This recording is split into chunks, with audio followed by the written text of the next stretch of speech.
उस समय नहीं हो पाया क्योंकि उस समय नौजवानों का भी कुछ आंदोलन था और हम उसमें शरीक हो गए और कस्टडी में रहे, इसकी वजह से थोड़ा डिस्टर्ब हो गया सारा। तो हमारा पार्टी का जो एक स्टैंड है, ये फौज का जो नीति आया अग्निपथ, ये अग्निपथ नहीं है, ये सरकार का भ्रष्ट पथ है। क्योंकि हमारे देश में, आज की डेट में हम चारों तरफ से घिरे हुए हैं एक तरह से, और ये सरकार भी बोलती है कि हम पाकिस्तान, चाइना, ये सारा जो अभी मुख्य खतरा है देश को, ये, और बीजेपी का सरकार सबसे पहले बोलता रहा। जब ये प्रेम कुमार धूमल जी मुख्यमंत्री थे, उस समय बड़ी ऊंची आवाज़ें बात उठाते रहे कि हिमाचल का रेजिमेंट होना चाहिए। हिमाचल रेजिमेंट, जैसे पंजाब रेजिमेंट है, कुमायूं रेजिमेंट है, JNK राइफल्स है, ऐसे डोगरा रेजिमेंट है, लाइक दैट हिमाचल रेजिमेंट होना चाहिए, ये इनका पुशिंग डिमांड था। और आज जो है, जब केंद्र सरकार ने हिमाचल में जो खासकर हमारे ये 5-6 जिले हैं, जिसमें हमीरपुर है, कांगड़ा है, बिलासपुर है, ऊना है, चंबा है, मंडी का बड़ा हिस्सा है, इनका रोजगार जो है सिर्फ फौज है, उद्योग तो कोई है नहीं। और हर घर से जो है तकरीबन फौज में थे लोग। और 1980 से पहले हिमाचल के लिए स्पेशल कोटा होता था फौज का। हर सोमवार को यहाँ भर्ती होती थी टाउन हॉल के सामने। एक घर से अगर 2 हैं, 3 हैं, तो 3 में से 2 तो फौज में पक्का थे। ये हमारे घरों में आज भी है, हमारे जो भाई हैं, दूसरे लोग हैं, ये हैं।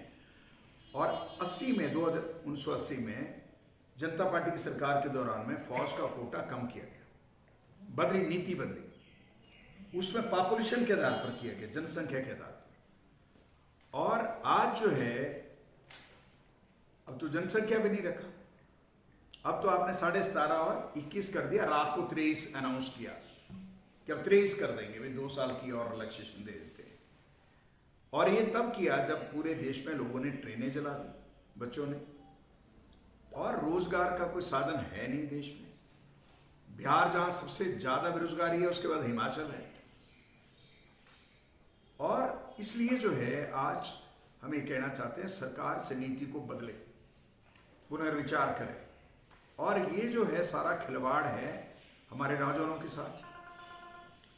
4 साल के बाद आप उनको घर भेज देंगे, और 4 साल में भी आप देखिए मजाक क्या है, 6 महीने की ट्रेनिंग देंगे, और फौज में तो 2 महीने की छुट्टी होती है, ये तय है। तो 4 साल में 8 महीने की छुट्टी होगी, 6 महीने की ट्रेनिंग होगी, और फिर कितना समय बचा? 3 साल भी नहीं बचा पूरा। और जब कहीं ऐसी संभावनाएं होती हैं युद्ध का, तो कभी पता नहीं चलता कब हो जाए। तो ये 4 साल बच्चे जिनको आप ट्रेन करेंगे, जिनको आप कह रहे हैं अग्निवीर होंगे, ये अग्निवीर कितना समय बैटलफील्ड में रहेंगे, इसका कोई गारंटी नहीं है। इसलिए जो है, आज हम ये कहना चाहते हैं कि सरकार इसको तुरंत नीति को पलटे। और हम तो ये मांग कर रहे हैं, 1980 के पहले का जो हमारा कोटा, स्पेशल कोटा हिमाचल का, उसको रिवाइव करें। जो एक डिमांड रही है, चाहे बीजेपी करती रही है, चाहे कोई करते रहे, हिमाचल का रेजिमेंट हो। और ये जो आज हम कई डिबेट या सरकार के जो लोग कुछ कह रहे हैं, बीजेपी के आज कई प्रवक्ता बने हुए, जैसे अनुराग ठाकुर भी एक है उसमें, ये इसमें बड़ा लाभ होगा। आप अमेरिका से तुलना कर रहे हैं और देशों से तुलना कर रहे हैं, तो अमेरिका और देशों में तो सामाजिक सुरक्षा है, पेंशन है लोगों को। इसके बाद आपने तो पेंशन छीन लिया, इन देशों में पेंशन है, और यहां तो आप खाली हाथ लोगों को भेज रहे हैं। आप 10 लाख भी आपको देंगे, 10 लाख में तो 2 कमरे नहीं बनते आज। इसलिए जो है ये मजाक है, और बीजेपी हमेशा जुमलेबाजी करती रही है। 2014 में कहा हम नौकरियों के दरवाजे खोल देंगे, आज तो कोई दरवाजा खोला नहीं है, और इसलिए लोगों के अंदर गुस्सा है। और आज ये बच्चे वो हैं, हमें जगह जगह से फोन आ रहे हैं, सवेरे ही फोन आए, जिन बच्चों ने ग्राउंड टेस्ट क्वालिफाई कर लिया था, फिजिकल टेस्ट क्वालिफाई कर लिए थे, रिटन टेस्ट जिन बच्चों के रहते थे। इसलिए जो है ये जो है सरकार जो है मजाक धोखा कर रही है लोगों के साथ, एक्सपेरिमेंट कर रही है। फौज के जितने जनरल्स हैं जिन्होंने लड़ाइयाँ लड़ी हैं आज तक, सरकार की गोद में जो बैठे थे वो भी आज उनके खिलाफ ही बोल रहे हैं। जीडी बख्शी जैसे लोग, मेजर जनरल जीडी बख्शी जो हमेशा सरकार के पक्ष में बोलता था, आज वो बोल रहा है कि ये गलत है। फौज को रोजगार के लिए योजना नहीं है, it is not scheme for employment, it is not just like MNREGA और जस्ट लाइक आंगनवाड़ी और mid day meal workers, it is not just like that. फौज जो है हमारी प्रोफेशनल फौज है, प्रोफेशनल फौज है, और ये तो पिछले इतिहास से भी नहीं सीखते हमारे से। मुझे याद है मेरे पिताजी खुद फौज में थे और 48 का वॉर उन्होंने लड़ा था, पाकिस्तान वाला जो ये जो JNK में कबायली जो युद्ध हुआ था, he fought that, he was there in that battlefield. उस समय फौज के अंदर एक स्कीम होता था आपका, उनको भेज देते थे, उसके बाद दोबारा बुलाओ, रिजर्व कैटेगरी होती थी। जब आपको लड़ाई में दूसरी इसमें जरूरत पड़ती थी उसको उनको बुला लेते थे, पर रिजर्व कैटेगरी के लिए भी पेंशन थी।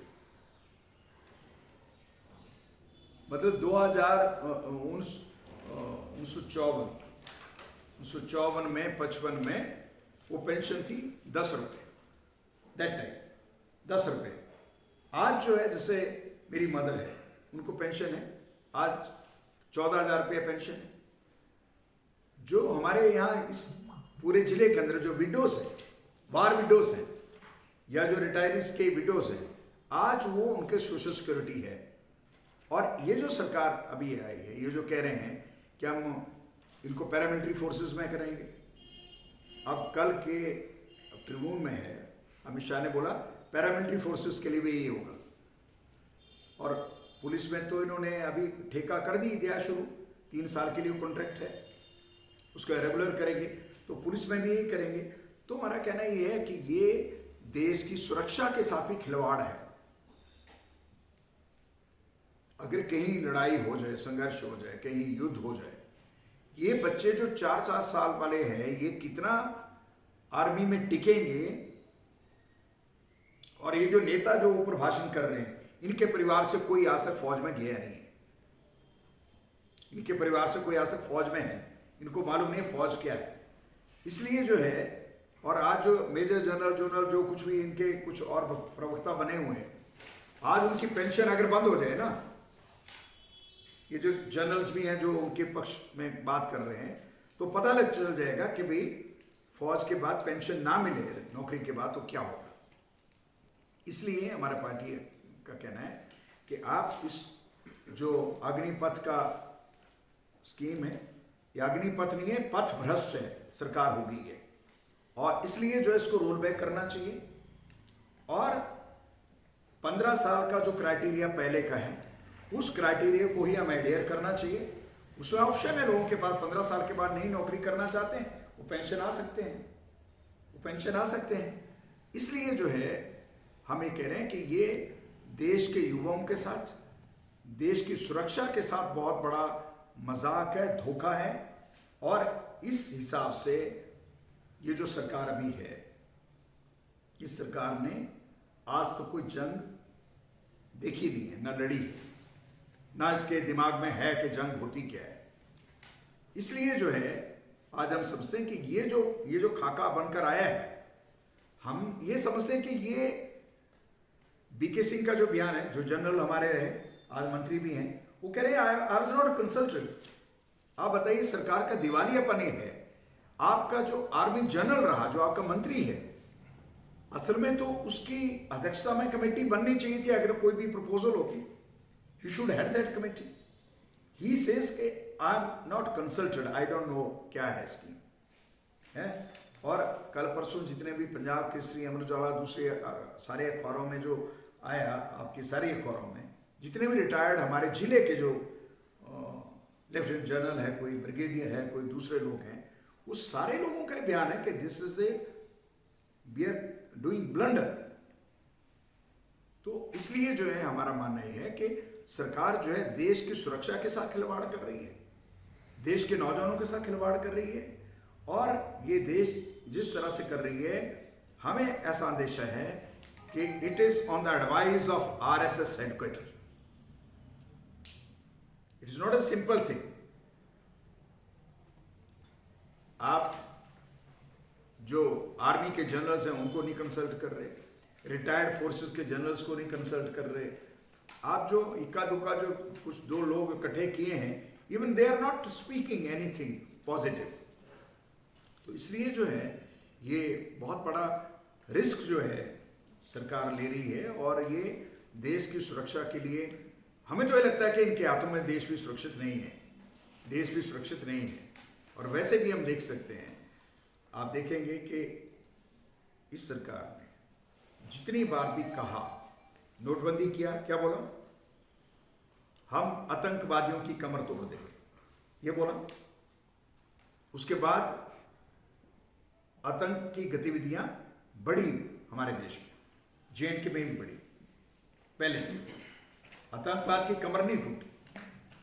तो इसलिए ये जुमलेबाज हैं जो लोगों को सब्जबाज दिखाते हैं, पर वास्तव में जो है वो जैसा ये कहते हैं वैसा होता नहीं है। इसलिए आज पूरे देश में बवाल है। अब हिंदी हर्टलैंड में नहीं, साउथ में भी चला गया।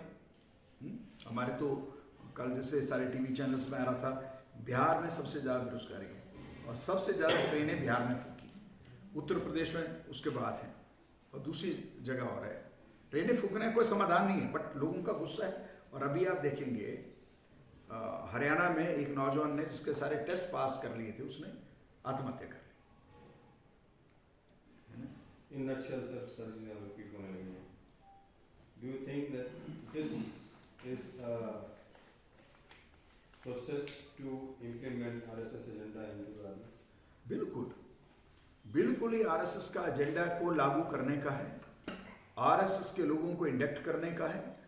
और एक तो ये है, दूसरा क्या है, एक और है, जितने भी सैनिक स्कूल्स हैं, सैनिक स्कूल, हालांकि सोसाइटी है, कमेटी है, वहाँ पर सारी बात है, उन स्कूलों को भी ये सरकार प्राइवेटाइज कर रही है। वहाँ भी आरएसएस के लोग घुसाकर जो है, आर्मी के ऑफिसर्स, आर्मी के नीचे ये अपने आरएसएस के लोग इस तरह से कर रहे हैं। Because BJP is not a simple political party, you must understand all that. BJP is a fascist party. Fascist means no democracy, no meetings, no organization, no political other activity, and dictatorship and liquidation of the people. Dictatorship along with the liquidation of the people, खात्मा, जो अभी हो रहा है सारे देश में। क्या हो रहा है? अभी आप यूपी में देख रहे हैं, वो जब ये पूरे देश में ये हालात हो रहे हैं, तो आप यूपी में या दूसरी जगहों पर क्या कर रहे हैं, हिंदू मुस्लिम कर रहे हैं, ताकि लोगों का ध्यान जो है वो मेन इशू से हटकर जो है, रोजगार से हटकर, अनएम्प्लॉयमेंट से हटकर, दूसरे इशू से हटकर जो है हिंदू मुस्लिम की तरफ जाए। Then you are saying bulldozer. आप you are not bulldozing the house of the people, you are bulldozing the constitution, you are bulldozing the law of the land. अगर किसी का घर है, वो अभी यूपी का एक केस आया, घर उसके नाम में था ही नहीं, घर है बीवी के नाम से, एक दिन पहले नोटिस चिपकाते हैं, अगले दिन बुलडोजर लेकर आते हैं। तो they are bulldozing the constitution, they are bulldozing the land law. और इसलिए जो है ये सरकार जो है, यही है फासिज्म का निशानी, और यही आरएसएस का एजेंडा है, यही आरएसएस का एजेंडा है। इसलिए थ्रो आर्मी अपने इन्फिल्ट्रेट करके, अभी हमारी आर्मी सेकुलर रही है, वहां धर्म जाति के नाम पर कोई इस तरह का बात नहीं होता। अभी आप देखेंगे जो आर्मी में जो कंपोजिशन, चाहे हिंदू है, मुस्लिम है, सिख है, वो मोर और लेस दे आर सेकुलर, मतलब वो किसी धर्म जाति के आधार पर एक्ट नहीं करते। परंतु जो इस तरह से कर रहे हैं, इससे तो और नफरत फैलेगी देश में। आरएसएस के लोग घुसेंगे, अपना एजेंडा लाएंगे, तो naturally they will implement that agenda. और वो काम सारी जगह शुरू हो गया, एजुकेशन में शुरू हो गया, अब आर्मी रही थी एक। और जो बड़ी बात है जो हम कहना चाहते हैं, आप एमएलए और एमपी की पेंशन बंद करो, आप आर्मी की बंद कर रहे हैं। यू डिक्लेयर टुडे एमएलए और एमपी को पेंशन नहीं लगेगी। हम इस बात के भी हामी हैं। एमएलए और एमपी तो समाज सेवक हैं ना, समाज सेवक हैं, तो आप उनकी पेंशन बंद करो ना, आप ऐलान करो। आप देखेंगे कैसे कैसे चीखें निकलती हैं नेताओं की। उसकी हिम्मत नहीं है, वो नहीं करेंगे। अब कोई और सेक्शन नहीं रहा जिसको पेंशन मिलेगी, सिर्फ एमएलए और एमपी की, सिर्फ उन्हीं को मिलेगी। तो इसलिए जो है ये हम समझते हैं कि देश के साथ बहुत बड़ा धोखा हो रहा है, देश को खतरे में डाला जा रहा है, देश की सुरक्षा को खतरे में डाला जा रहा है। और इस नीति को तुरंत पलटना चाहिए। और पेंशन तो आर्मी को भी मिलनी चाहिए, बाकी लोगों को भी मिलनी चाहिए जो सर्व करते हैं। Why not others? उनको नहीं देंगे, है ना? तो इसलिए जो है ये अभी जो कांग्रेस के लोग अभी कर रहे हैं, अच्छी बात है, कर रहे हैं, बट पेंशन खत्म करने का काम कांग्रेस बीजेपी दोनों ने किया। न्यू पेंशन स्कीम जो लाए, it is due, both of them they have did it. ठीक है, अच्छी बात है। देयर आर्मी के जो ये कोटा है, ये जो सारी बात है, इसके खिलाफ वो हैं, अच्छी बात है। ये है मोटा मोटा बात।